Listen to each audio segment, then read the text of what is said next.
પવિત્ર પાવન ભૂમિ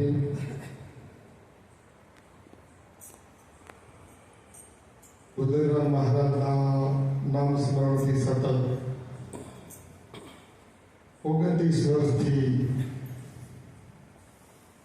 જેમના નામનો મહિમા અને ગુરુ ભજન કરાવી રહ્યા છે અને અમારા નિરંજન મહારાજની વાતને મૂળ સુધી પહોંચાડવાનું કાર્ય સતત ભગીરથ કાર્ય કરી રહ્યા છે એવા મહેન્દ્ર મહારાજની પાસે બોલાવશે. મહેન્દ્ર મહારાજની જય. માતાઓ બહેનો, આશીર્વાદ અને વરદાન કરતો સંકલ્પ અને પ્રતિજ્ઞાની તાકાત બહુ ઊંચી છે. કોઈ પણ પ્રકારનો સંકલ્પ લેવો મહારાજ અને લીધા પછી એને ગમે તેવું કાઢવા. સંકલ્પ લીધો જલાબાપા, મીરાબાઈ, નરસિંહ મહેતા, સુદામા, તુકારામ, જ્ઞાનેશ્વર, એકનાથ એવા અમારા સુદામા અને નરસિંહ મહેતા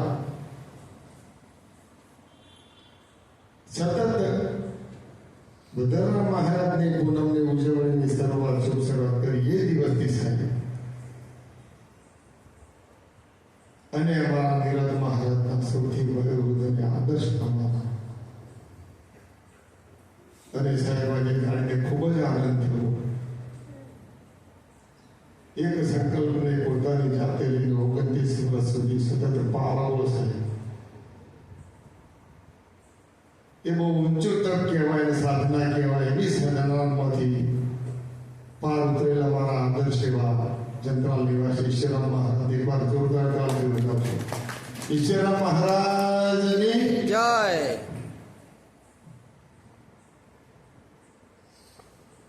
પોલીસ ખાતામાં નોકરી કરવી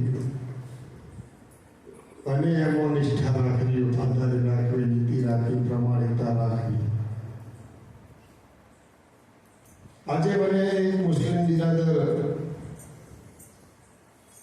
રાધન ચાર હજારની રિક્ષામાં જતો હતો, મેં રોજા ચાલુ અને એને મને બહુ સરસ વાત કરી છે. અમે પણ કે અમારી જયારે નમાઝ હોય, અમારી જયારે બંદગી હોય એ વખતે અમે પણ એ જ વાત કરીએ છીએ, ઈમાન અને ઇન્સાનિયત રાખો. ઇન્સાનિયતનો મને થોડો ખ્યાલ આવે. કોઈ ઇન્સાનિયત એટલે માનવતા, માનવ ધર્મ સૌથી ઊંચો, હ્યુમેનિટી સર્વિસ.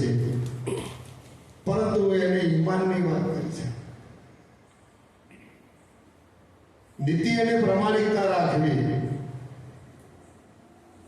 પોતાની ફરજ સ્વીકારી, ધંધો સ્વીકારી, રોજગારી સ્વીકારી, ખેતી હોય, પશુપાલન હોય, નોકરી હોય, ધંધો હોય. પરંતુ મારા આદર્શ અને મારા સદગુરુ એવા અમૃતાન મહારાજે પણ 1953માં બનાસકાંઠા જિલ્લામાં પોલીસ તરીકે નોકરી સ્વીકારી સાહેબ. અને જો ઈમાનદારી નહોતી, જો પ્રમાણિકતા નહોતી, નિષ્ઠા નહોતી, અને આ જીવન નિષ્ઠા કબૂલ હતી, નીતિમત્તા કબૂલ હતી, પ્રમાણિકતા કબૂલ હતી, એમણે 1962માં એમને પોતાની નોકરીને તિલાંજલિ આપીને આધ્યાત્મિકતામાં માર્ગ પકડ્યો અને એવા પોલીસ ખાતામાં રહીને નોકરી અને નિષ્ઠા, નીતિ, પ્રમાણિકતા, ઈમાન પાળવી છે. અને પાળી હોય સતત 23 તારીખે એમણે સાહેબ અમારા મહેસાણામાં એવી આદર્શ પ્રેરણા પૂરી પાડી. અને ઉંમર મોટી થાય ભજન કરીને બધા ભેગા કરી એના કરતો 23 તારીખે ભગવાનરામ મહારાજના જે સંત મેળાવડો હતો મહેન્દ્ર મહારાજ, એમાં આપણે બધાએ જોયું. આખો સમાજના યુવા વર્ગ, આખો સમાજ જેની પાછળ હવે પછી આવનારા 5-10 વર્ષમાં જે સમાજ ચાલવાનો અને જે સમાધિ ચલાવવાની જવાબદારી એવો આખો વર્ગ સાહેબ પ્રજાપતિ વાળીમાં એક જ ટસી એક જ ધ્યાનથી જેમ અર્જુનને માછલીની ઓખ દેખાય સાહેબ સત્સંગમાં બાબુરામ મહારાજનો મહેન્દ્ર મહારાજનો પૃથ્વીરામ મહારાજનો એવો સાહેબ સત્સંગ એવી દિવ્ય વાણી એવા વચનો એવા શબ્દો અને એવું દિવ્ય પ્રવચન સાહેબ નિમિત્ત બન્યા એવા અમારા અને અમારા આદર્શ વૃદ્ધ અને ઓછું બોલવું નારદ મુનિના 2 મંત્રો હતા સાહેબ. નારદ મુનિએ 2 મંત્રો આખી જીવન પામે ઓછું બોલવું ને વ્યથા ભગવાન મહારાજ તો ખરા એમની સાથે એમના ધર્મપત્ની લક્ષ્મી રથનું પડ્યું પૂજ્ય કાંતાબાનો પણ એ જ લક્ષ્ય એ જ વ્યવહાર એવા ભગવાન મહારાજ જોરદારતાથી વધારશો. ભગવાન મહારાજની જય. સાથે સાથે એમનો અમારા મહેન્દ્ર મહારાજનો જમણો હાથ અને એમના સારથી એવા દુલારામ મહારાજ અમારા માટે ગૌરવ કહેવાય. માથાઓ બધા સમાજમાંથી સંતો થાય પોલીસ ખાતામાંથી સંતો પકડવા એટલે બહુ કાઢવું અને એવા પોલીસ ડિપાર્ટમેન્ટના અમારા સદગુરુ શ્રી અમૃતાન મહારાજ ભગવાનના મહારાજ અને દુલારામ મહારાજ એવા દુલારામ મહારાજને જોરદાર તાળી વધારશે. હમણાં એમણે પણ મંડળની મુકામે બહુ મોટો સત્સંગ મહિમા કરાયો. દુલારામ મહારાજની જય. અને અમારા પડોશી એવા અમારા અમૃતાન આશ્રમ અને કાંતિરામ મહારાજનો આશ્રમ એટલે એક જ છે ગામ સાહેબ. એક દિશા એક જ છે એક જ અમારું લક્ષ્ય એવા બાસના નિવાસી કાંતિરામ મહારાજને પણ એકવાર જોરદાર છે. કાંતિરામ મહારાજની જય. મહેન્દ્ર મહારાજે કહ્યું છે મધ ખાવું સહેલું સાહેબ, પારધી બનવું સહેલું, શિકારી બનવું સહેલું. કોઈએ ભજન ગોઠવ્યા હોય ને એમાં પછી સારો એવો પ્રસાદ લઈ અને પછી છેલ્લી પાટલી પકડી મધ ખાવું સહેલું પણ મધ બનાવવું બહુ મુશ્કેલ છે. મધમાખી સાહેબ બધા જ ફૂલો ઉપરથી બધા જ સમાજ વ્યવસ્થામાં અમારું પણ એવું કામ છે. આ સંતોનું કામ એવું હતું. જગત ભગતને ભજન કહ્યું ને મહારાજે, આ જગતમાંથી સાહેબ બધા પ્રકારનું ઝેર, બધા પ્રકારનું વિષ, બધા પ્રકારનું માન અપમાન યશ અબજસ ઊંચું નીચું માન સન્માન કારકિર્દી પ્રતિષ્ઠા પૈસો આ બધું જ અંદર વાગોળી અને પછી અંદર ઉતારી ભજન થઈ જાય જગતનો બધો મહિમા ને બધો અંદર ઉતરી જાય અને પછી સાહેબ મધ બધું અને એ મધ સાહેબ આખા સમાજને લાભ. મધમાખી પોતે પોતાનો સ્વાર્થ નહીં. વાલી લૂંટારો બનવું સહેલું છે પણ વાલિયા લૂંટારામાંથી વાલની ઋષિ બનવું સાહેબ. જગત લૂંટીને પોતાના જીવનનું પોતાના કુટુંબનું ભરણ પોષણ કરતો હતો માતાઓ બહેન. એ વાલિયા લૂંટારો જંગલમાં વનમાં એક વખતે લૂંટ ચલાવતો હતો ને આવા સંતો અને ઋષિ મુનિઓ પસાર થતા ખડે રહો, લાવો તમારા જે હોય તમારા હાથમાં જે તમારી સંપત્તિ હોય બધું મને આપી દો. વાલીઓ લૂંટારો સાહેબ. એટલે મહેન્દ્ર મહારાજ વિશ્વરામ જેવા મહારાજ સાહેબ કેળવાયેલા સંતો ઋષિ મુનિઓ આપી દઈએ બધું. અમારો તો આપવાનો ધર્મ છે, સાધુ ચલતા બોલા.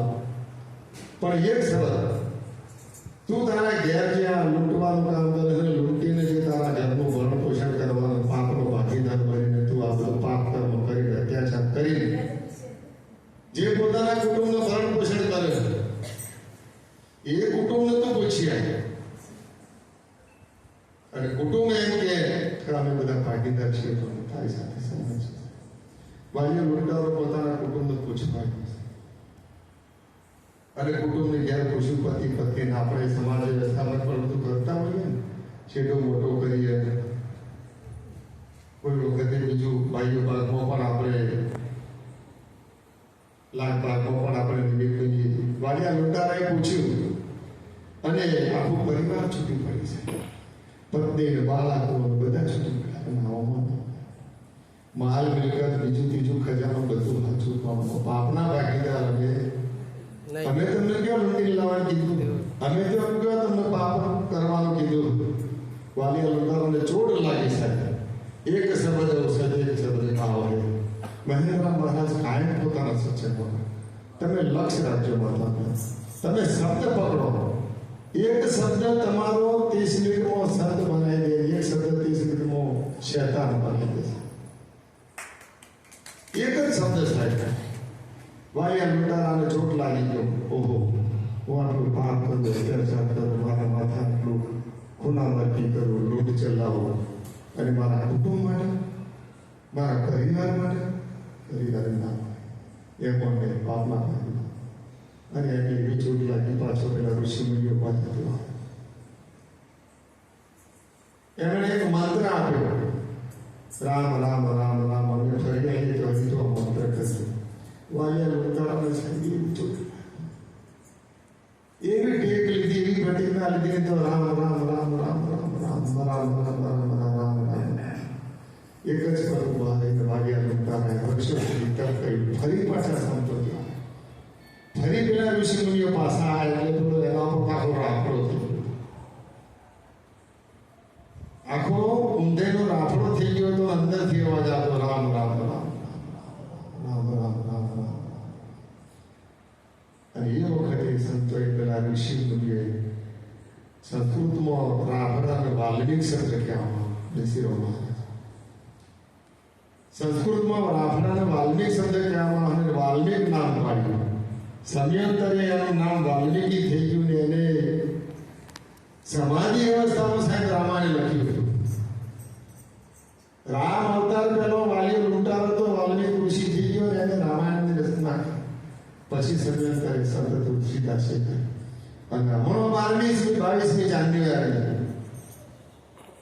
આપણે બેઠેલા બધા સાહેબ જન્મીએ ઋષિ હિન્દુસ્તાનમાં જન્મ ને એટલે એને હિન્દુ કહેવડાવવાની જરૂર નહીં, એની કોઈ જરૂર નહીં.